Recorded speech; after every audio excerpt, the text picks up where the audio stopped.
Century 21 et ses 915 agences immobilières au service de vos projets partout en France présentent Sud Radio Conseil de famille. Et c'est l'heure de retrouver Conseil de famille avec Stéphane Moller. Bonsoir. Bonsoir Philippe Rossi. Bonsoir à vous Stéphane, vous êtes associé au sein du cabinet VIA aujourd'hui. Eh bien nous allons répondre à André à Tarbes qui nous pose une question intéressante. Juste avant les fêtes, nous évoquions l'intérêt d'acheter de l'usufruit de SSPI. André nous demande donc qui dans ce cas achète la nue propriété de ses parts et à quoi ça sert ? Alors intéressant, et je vois que André a tout compris au démembrement de parts de SCPI. Avant de lui répondre, nous allons revenir sur quelques notions.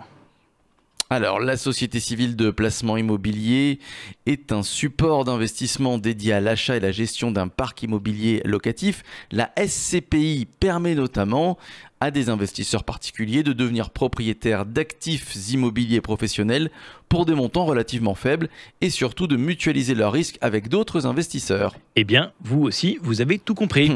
Alors, qu'en est-il, Stéphane, de la nue propriété de SCPI ? Eh bien, le droit de propriété est le droit de jouir et de disposer des choses de la manière la plus absolue. Mais lorsque le droit de propriété est démembré, il se décompose en deux notions.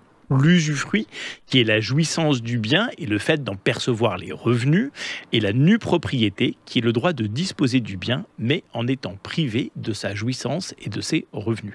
Il est donc possible d'acheter la SCPI en pleine propriété, mais aussi d'en acquérir l'usufruit, comme on l'a vu la semaine dernière, ou la nue propriété, comme ce que nous allons évoquer aujourd'hui. Alors donc, celui qui acquiert l'usufruit de SCPI bénéficie des revenus. Quel intérêt, Stéphane, d'acheter de la nue propriété de SCPI ? Eh bien, il existe au moins un avantage pour André d'acheter uniquement la nue propriété de parts de SCPI.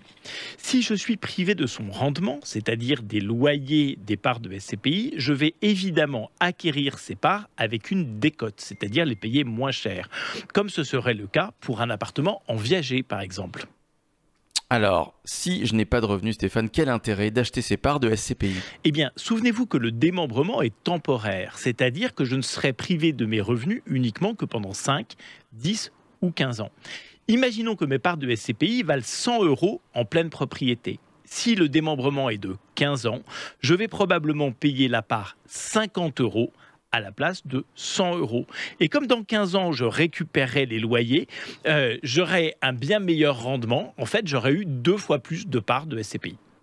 À qui l'acquisition de SCPI en nue propriété est-elle destinée ? Eh bien, par exemple, à des investisseurs qui ont d'importantes tranches marginales d'imposition, mais qui veulent tout de même acheter de l'immobilier pour leur retraite, ou à des investisseurs qui ont des liquidités, mais qui sont dans l'incapacité de s'endetter. Acheter de la nue propriété de parts de SCPI permet alors de bénéficier d'un effet de levier et de se constituer, par exemple, une retraite.